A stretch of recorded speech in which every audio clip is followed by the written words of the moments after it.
کہ یہ پوری کتاب اردو اور ہندی کے لسانی ترازے سے بحث کرتی ہے، اور خاص طور سے جس زمانے میں اردو اور ہندی کا تنازع چل رہا تھا، بالخصوص اس مقصد کو لے کر کہ ملک کی قومی زبان کیا ہونی چاہیے، کیا اردو کو قومی زبان بنایا جائے یا ہندی کو قومی زبان بنایا جائے۔ چونکہ اردو کے علماء بھی تھے اور ہندی کے حمایتی بھی تھے، بہت زمانے تک یہ تنازع چلتا رہا، بحثیں چلتی رہی، نتیجہ کچھ ہاتھ نہ آیا۔ بہرحال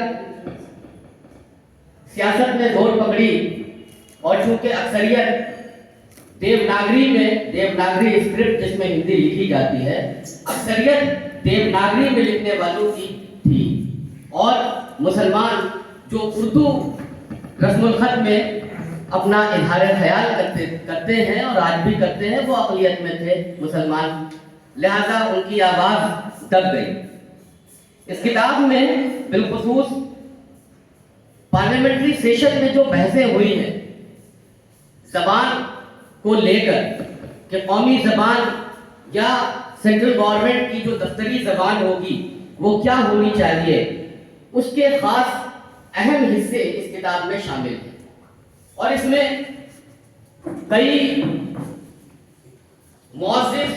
اور اکابر سیاستدانوں کی تقریریں اس میں شامل کی گئی ہیں، ان کو کوٹ کیا گیا ہے۔ اس سے پڑھنے کے بعد یہ نتیجہ یہ اخذ کیا ہم نے کہ کیا منظر رہا ہوگا پارلیمنٹری سیشن میں، وہ آپ اس کتاب کو پڑھنے کے بعد ایک تصویر ذہن پہ کھنچ جاتی ہے کہ کیا منظر رہا ہوگا، اور اردو کی حمایت کرنے والوں نے کس طرح اردو کی دفاع میں اپنی بات کو رکھا، اور ہندی کی حمایت کرنے والوں نے کس طرح جارحانہ رویہ اختیار کیا اس زمانے میں۔ یہ مضامین جو درج ہیں اس میں، ان کو پڑھنے کے بعد ایک پوری تصویر آپ کے ذہن کے سامنے آ جاتی ہے۔ لیکن افسوس مجھے اس بات کا ہوا کہ گاندھی جی نے جو تجویز پیش کی تھی اس پر کوئی بحث نہیں ہوئی، اس کو خاطر میں نہیں لایا گیا، حالانکہ ایک بیچ کا راستہ وہی تھا۔ گاندھی جی نے جو تجویز پیش کی تھی کہ نہ ہندی ہو نہ اردو ہو، بلکہ اسے ہندوستانی کہا جائے، اسے ہندوستانی کہا جائے، اس میں ہندوستانیت بھی ہے، اس میں نیشنلزم بھی ہے، اس میں ترجمانی ہندوؤں کی بھی ہوتی ہے، اس میں ترجمانی مسلمانوں کی بھی ہوتی ہے، اور یہ بات کہی گئی کہ اس زبان کے لیے جو رسم خط ہے، رسم خط کے لیے کوئی قید نہیں ہوتی، اس کے لیے جو ہندو مورخین ہیں، ادیب ہیں، شعراء ہیں، وہ ناگری رسم خط کا استعمال کریں، جو مسلمان شاعر و ادیب ہیں وہ لوگ اردو اور یا عربی فارسی رسم خط کا استعمال کریں، دونوں کو اپنے اپنے رسم خط کے استعمال کی اجازت ملنی چاہیے۔ یہ ایک بیچ کا راستہ تھا، لیکن تشدد پسند، فرقہ پسند ذہنیت نے بالآخر اس زبان کو، جو زبان ایک تھی، میں آج بھی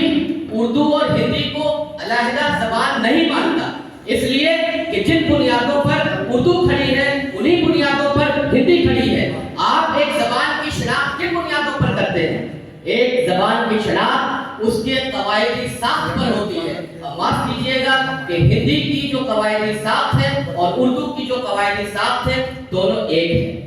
دونوں کھڑی بولی کی پیداوار ہے، دونوں کی قواعدی ساخت ایک ہے۔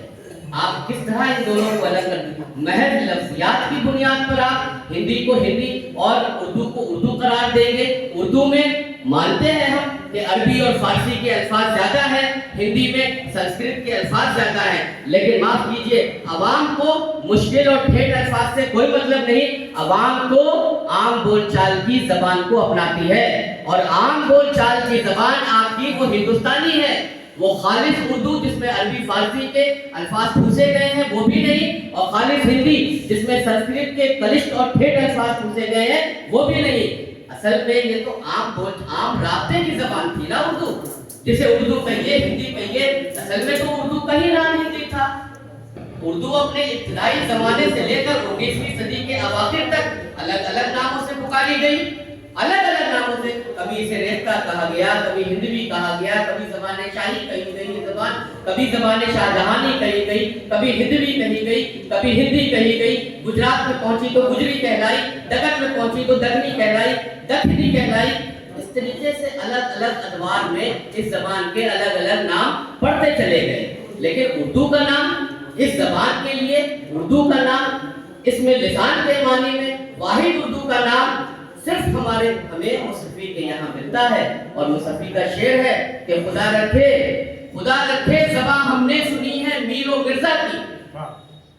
خدا رکھے زباں ہم نے سنی ہے میر و مرزا کی، کہے کس منہ سے ہم اے مصطفی اردو ہماری ہے۔ اور مؤرخین نے، لسانیات کے مؤرخین نے اور ماہرین نے یہ ثابت کیا ہے اپنی تحقیق سے کہ اردو لفظ اس میں لسان کے معنی میں، مفرد لفظ اردو اس میں لسان کے معنی میں، زبان کے نام کے معنی میں سب سے پہلے مصطفی کے یہاں ملتا ہے۔ اور مصطفی کا یہ شعر کہ خدا رکھے زباں ہم نے سنی ہے میر و مرزا کی، کہیں کس منہ سے ہم اے مصطفی اردو ہماری ہے، یہ اس کی زندہ جاوید دلیل ہے۔ تو یہ